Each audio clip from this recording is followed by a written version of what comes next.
folks, I'm Tom Vasel. Welcome to 40 Years of Great Games, where I take a look at the last 40 years and each year tell you my favorite games in the board and card games arena from that year. Today we're in 1997. This was when we would call the Euro game revolution was in full swing. More and more companies were starting to say, well, mostly not more and more, it was mostly Mayfair and Rio Grande who were starting to bring some games into America. We saw some American publishers. War games in America were still pretty highly regarded at this point in time, and we're selling more. Avalon Hill had not yet collapsed. That was not too far off, though. So there's a lot of interesting games, and let's get into these. Number 10 is Jungle Speed. Now, Jungle Speed is still being sold to this day, and there's all kinds of various versions of it. Where essentially you flip a card in front of you, and when cards match, you grab something in the middle of the table, a totem they call it. Jungle Speed has sold hundreds of thousands of copies. It is a speed game. There's a lot of those out there, but this one just seemingly struck a chord with many people. Number 9 is Lowenherz. Now, Lowenherz you may not have heard of. They redid the game a few years later as Domain, which is the copy I have. Lowenherz was actually a little less streamlined, a very vicious game in which you're creating territories and you're bidding and fighting over these territories. It's a unique game by Klaus Teuber, the same guy who did Settlers of Catan, but did not take off the same way Catan did. Number 8 is a defining game, I think, in gamedom, and that's Tigris and Euphrates. And this is one of the games that led us to a heavier.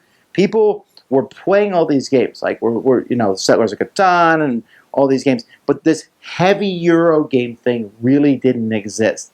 Now, Tigris and Euphrates is not totally there. It's more maybe abstract game or in-your-face style game. In fact, many people consider it to be the masterpiece of Dr. Knizia's career as he designed this game, but it certainly took the world by storm. And for a while, on many of the websites, this is just about the time where websites were ranking board games online and things, Tigris and Euphrates was number 1.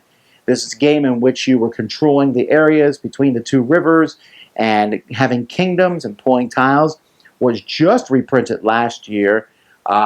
Certainly, it's polarizing. There's people who hate it, of course, but there's no question that this is an amazing design of a game. Number 7 is a small trick-taking game, Turn the Tide. As the tide goes up and down, you're playing cards. This one's on the list more for personal reasons. I just happen to like Turn the Tide and trying to play the right cards at the right time. Trick-taking games are something that appeal to me also. Number 6 was a Spiel des Jahres winner, certainly one that's not that popular today, and that's Mississippi Queen. Mississippi Queen, and then its expansion, The Black Rose, is a game where you're racing steamboats down the Mississippi River, and you have to pick up a few bells on the way, as in the bell of the ball, and you're moving slowly, and you move faster, and you're trying not to use too much coal and turn your boats, and the river is kind of random as each thing comes. And there are many racing games today that have that, who knows what track is coming next. But this felt like more of a slower race, but making some critical decisions in it. I liked it. Huge box. It certainly was one that was very popular for a while, although it's kind of faded from the scene. One of the most popular designers, design number 5. Today he's known for games like Le Havre and Agricola, but in 1997 he was known for Bonanza. That's Uwe Rosenberg. Bonanza is the bean card game. And I always imagine, what was the pitch for this game? I got a game about planting beans. Oh, you do? Thank you. Next. And it's silly, cartoony bean artwork, and the game broke traditional card game rules. You know, when you would normally get dealt a hand of cards, you shuffle them around. Here, you had to keep them in the exact order they came in. It was a game in which you traded people. It was a game that went to 7 people, and it was a really popular game. Everybody played it for many years, and even now, just like last year or a couple years ago, they released my first Bonanza. It's still doing well. This whole bean trading took on a new form with Bonanza. Number 4 is Caesar and Cleopatra. Around this time, a company named Cosmos was making 2-player games. This was a 2-player game line that they started, and you'll see several of their games as I go through this list because many of them became popular. Caesar and Cleopatra is one of the ones that was not as popular as the rest, but is one that I enjoyed. I like to see this one reprinted since Cosmos is coming back with many of them. And as each person is back and forth, one person is Caesar, one person is Cleopatra, obviously, and trying to get the different senators and different people, kind of sway them to your side. Some excellent card play, a lot of fun. Number 3 is Primordial Soup, although in 1997 there was not an English version, so it was just called Soup. Primordial Soup is a game about amoebas, and you move these amoebas around, and the amoebas, as you move them around, they would poop out cubes, which would become food for the other amoebas. And then you gave them special powers, and some amoebas would attack others. It's a really fascinating game. It's you look back at it, and it just looked great. Cubes all over the board, these amoebas that were little circles or squares with sticks, and that you would put damage points on them. Amoebas would explode when they died and leave lots of delicious food for everybody, and just outthinking everybody in this game. It introduced some concepts with there was a track around the board to keep track of your points, but if someone else was already on 5 points and I got 1 point, I would just jump over them to 6 points.